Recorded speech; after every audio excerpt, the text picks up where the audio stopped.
Hey, it's Jessie, coming at you with a bonus episode this week. This one feels mission critical. It comes to us from a member of our team, Michaela Greer. On Hello Monday, we talk about how work is changing, and we must change to make the most of it. But it's not possible to do that if we feel awful. As we head into a pandemic fall that feels like it will never end, a lot of us are feeling bad.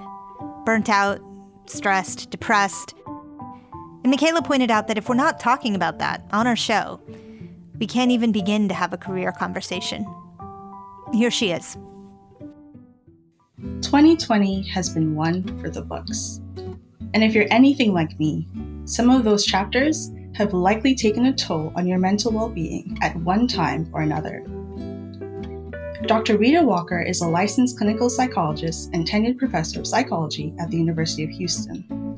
She specializes in the area of Black mental health, particularly as it affects Black women and children. There's often a stigma in seeking out help, especially if you're a person of faith, because after all, nothing is supposed to get you down. So it's hard to admit you might need support. Yet, Dr. Walker has titled her book, The Unapologetic Guide to Black Mental Health. So I started our conversation by asking Dr. Walker what she would say to someone who looked at her book and said, I'm fine, I'll pass, not for me. On some level, that honestly makes me sad, but I know that there are a lot of people who feel like, well, as long as I can get out of bed and I can push myself to the brink at times, then I'm doing okay. And I think that a lot of folks don't even have an awareness or insight about the extent to which just stuff piles up for us psychologically and emotionally. More recently, there was the outcome that was released for the death of Breonna Taylor, and a lot of people are angry and upset. But that kind of distress also just kind of permeates almost like at a cellular level. Like people will wake up this morning and just say, I just feel exhausted. And there are so many people who even before this week, before the death of George Floyd, would say, I am sick and tired of being sick and tired. It is exhausting. And one of the reasons that I wrote the book is because I do think that the stress and the exhaustion is psychological in a lot of ways, and it's a tremendous weight to which the community has habituated to. Like, well, my mama was tired, my grandmama was tired, everybody's tired. So you just keep it moving. That's part of what it means to be Black or to be a Black woman. You just stay tired. And that narrative, I don't think is working out anymore. And I think it's why we're seeing a lot more distress in the younger generations. And we have this pride in being resilient people. And you've spoken about this multiple times. What does that strength or feigned strength do to our emotional health? On the one hand, it can be a really good thing. And as you probably know, one of the things that I like to talk about is just our thoughts and how we see ourselves. And that's important to first be able to see yourself as a resilient person, who can kind of stand against anything. Because if you don't see yourself in that way, then you are more likely to buckle. Like, as our mind goes, so do we. So if the mind says, you got this, then you might have it.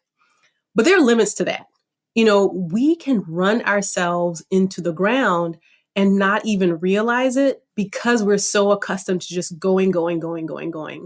And a lot of us, for like our lives, look like the hamster on a hamster wheel.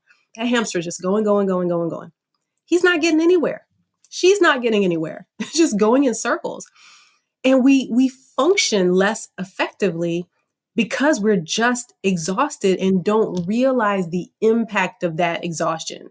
So someone might snap at their child or snap at a friend, and it seems to come out of nowhere. But it's just because, before you know it, you don't have the wherewithal to deal with seemingly small things because, you're on the cusp of maybe having a nervous breakdown and not realizing it. And I am glad you mentioned that. Michelle Obama, Mrs. Obama, made headlines when she came out last month and was discussing, I felt this way. How do we start to identify as people what depression looks like or anxiety looks like or what's out of the ordinary for us? Yeah, I think we have to start probably with recognizing the stigma that's associated with saying, I feel depressed or I feel anxious.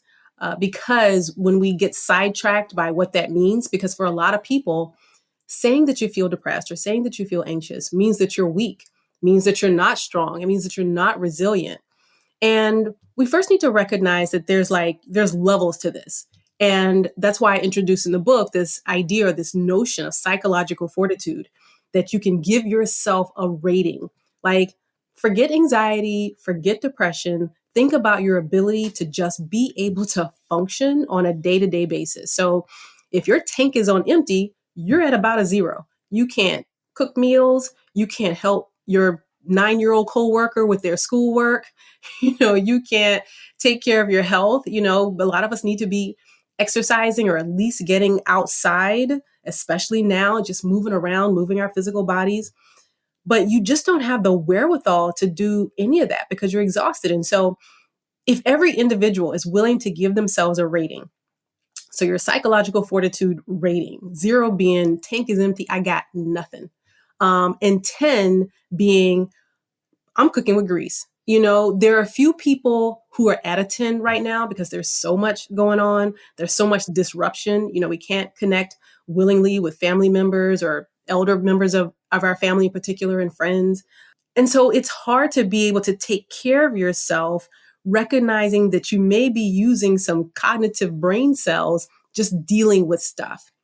And so if someone on a 0 to 10 says that, yeah, I'm at an 8, 9, I'm suspicious of 10s, but 10 today, great, great.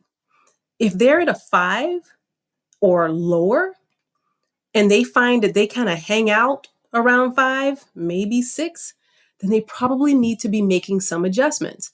And the adjustments look like, maybe not taking on that new project at work. Like, it sounds nice, but if you're at a 5 or 6, you don't need to be taking on anything else. Or just finding ways to just, find small opportunities to have joy through a Zoom, talking to your friend Michaela, like finding small opportunities to boost your psychological fortitude. And I love this idea of a meter. I used to love my commute. That's my time. Put in your headphones and listen to music and read a book or whatever. We've lost this time. How do we look after our own selves while we're trying to look after other people? That's a good question. You got to steal that time wherever you can. One of my favorite things to do is to go sit in the car and turn on my music. There was one occasion where my child was literally in the house looking for me.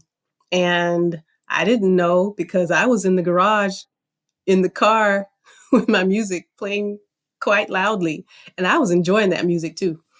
And so I say that to say, wherever the little space is where you can carve out time, because somebody might say, well, that's nothing, like, what, I get to listen to one song because they're going to be beating on the car window, but it all adds up. And because we're in such stressful times, and like you said, you've lost that commute. For some people, like, not having to commute is like, whew, that's so good. But you missed that time because it was your quiet time. And so you have to find ways, even if you say to the family, I'm going for a walk for 15 minutes. Do not look for me. Don't put out an APB. I am going for a walk. And maybe have that as your regular routine so that the family comes to expect it and you don't have to like negotiate for the time. It's the end of a work day. It's 5 o'clock. It's 3:30, whatever. Okay, don't overthink it. Have your shoes by the door. Bye-bye. And go out the door. And for people who maybe are single moms who have, younger children, like don't have that many, can't leave the house for 15 minutes. That would not be a good idea. Stealing that time in the shower. I know that there are little people who like to come into the bathroom, but parents are going to have to start saying, okay, mommy's going to take a shower for mommy's time. And after mommy's time, then we have your time. So this is how you negotiate so the child knows what to expect. And maybe the child doesn't get it the first time, but stick to the plan. I'm going to take a shower. And when we take these showers, like, it's always fascinating to me that people get in showers and that we might as well get in showers with our clothes on, because we get in the shower and we go to work. Like, the mind starts thinking about, okay, what am I going to do when I get out? Oh, I forgot. Oh, I need to call. And we go through this Rolodex of work rather than just being in the shower. And so there's somebody who's going to get in the shower this evening or tomorrow morning. It's going to open up a whole new world. And if you find yourself getting off track and starting to think about things, like, it's okay, just come back. Feel the water on your neck, on your shoulder. If it's just warm enough, play with the temperature, just be in the shower without thinking about the workload or what the family needs to cook or what the groceries need to happen. Because that stuff is going to be there. It's not going anywhere. And so we have to figure out small ways to make adjustments. Big changes aren't going to work. Or if they work for a day, that'll be it, just one day.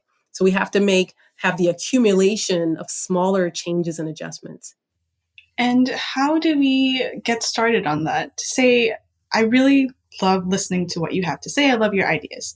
How do we start putting these small little things into practice and keep ourselves accountable to these little things? Well, I like accountability. And one of the ways to boost accountability is to let somebody else know what you're doing. So, a sibling, cousin, family member, friend, whomever, say, hey, I just listened to this podcast and I chose one thing that I want to do for myself. And this is the one thing. And I'm sharing it with you so you can ask me tomorrow or the next day or whenever how it went. Because yeah, it's so easy to fall back into our usual patterns. But if we get some accountability, then someone else can ask us, like, that thing that you said you're going to do, how'd that go? It's okay to say, fail. Like, it was an absolute fail. And then talk about what went wrong. Like, what was the challenge that kept you from being successful in the goal? So you problem solve. So if you say, I'm going to be quiet or quiet my mind in the shower for 5 minutes, but it lasts for 2 minutes. Fine. Next goal, 3 minutes, and so make the adjustments. But we also do need to be thoughtful about, like, what are the things that make sense for your life? And I want to take a little step back also to talk about this idea, this running theme that you had in your book about community, and how having a community and knowing your historical roots is so important to your day-to-day life and your mental health. How do we, as coworkers, even when somebody comes in, we're seeing all these images come across the news, we're seeing this social unrest that's happening, we have our own things happening at home. How do we be better coworkers and just friends? One of my favorite things to recommend is related to psychological fortitude. And I like that PF rating because it's easy. We oftentimes ask people, well, how are you doing? Fine. I'm getting by, whatever. And we say those things in part because, we really don't want to go through the litany of things that are going wrong or how difficult a time we're having. But when you can give someone a numerical value, that's pretty informative. Like, if you say, I'm at an 8, that tells me a little bit more information than I'm doing great. But if you say I'm doing all right and you say you're at a 4, that tells me that something is going on.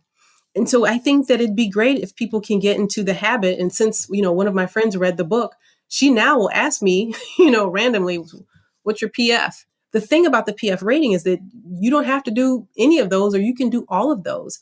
If we don't, or if the person doesn't want to talk, but maybe they just want to be distracted and talk about the latest music that they heard, then that takes them away from that mindset and that mind space that got them to a 5. And then after maybe having had some time together saying, hey, so, where's your PF? Is it about the same? And they might say, you know what? It's gone up a notch.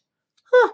Imagine that. So we do like pre and post assessment, but we don't call it that. We're just checking in, and we're doing so, again, intentionally, so that we can understand how folks are doing and how we can be helpful. I was sick a few months ago. It was food poisoning. Oh. And I wasn't doing so well, and my son could tell. And he was 9 at the time, and so he would say, "Oh, he saw me, and he said, Mom, are you okay?" And I said, "Well, I'm not doing so good, actually." I was laying on the sofa, and he said, "On a 0 to 10, how bad are you feeling? And I was like, what? Light Who's bulb picked moment. up on this? Um, he's a child of a couple psychologists, and he picked up on that. And at the time I told him that I was at a 5, and I could see his little wheels turning, trying to figure out, okay. So then he said, do you want some water?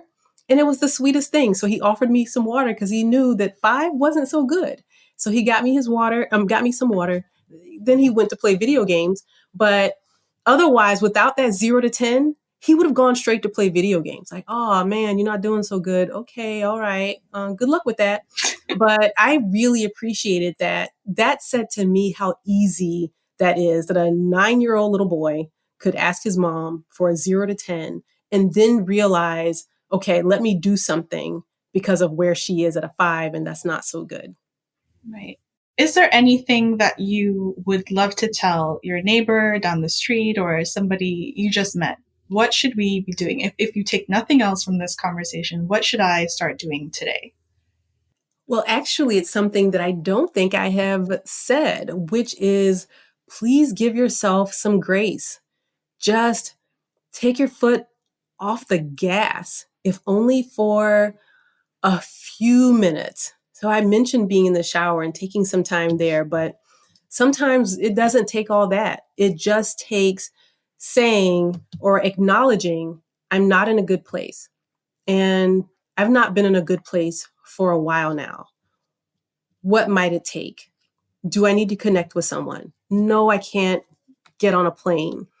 But can I call someone that I maybe haven't talked to in a while who I've always loved talking to? Like, we don't have to have these grand gestures. And the challenge, though, with these grand gestures is that they're less likely to happen because we just get overwhelmed thinking about everything that goes with pulling it off. But just doing a small thing.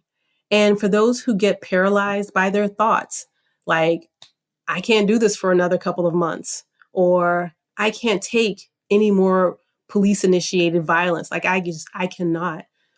Get out a Starbucks receipt, a journal, whatever piece of paper, and write down those thoughts so that they can get off of the hamster wheel. And then we kind of free up brain space to be able to take care of ourselves and come up with some creative ideas. I literally yesterday was just like, I cannot. And turned on some music. It was iHeartRadio. I turned on the hip hop workout channel, and they were playing a jam. And I recorded myself dancing to this song, and I sent it to a couple friends. And they had a good time. Like, just being able to create a moment of levity sometimes just it goes a long way. It really does. I love that. We need to be a lot kinder to ourselves, especially now. So thank you very much. And thank you for talking with me today, Dr. Walker. You're more than welcome. That was Dr. Rheeda Walker. You can get a copy of the Unapologetic Guide to Black Mental Health from your favorite bookseller. I'd like to challenge you right now to check in with yourself. What's your PF score on a scale of 1 to 10? And what could make this better? It may be a cup of tea, or my favorite, an ice lolly. Or maybe you just need to speak to someone. Whatever it is, please do it. And if you're up for it, please let me know on LinkedIn using the hashtag HelloMonday. Jesse will be back on Monday. I'm Michaela Greer. Be well.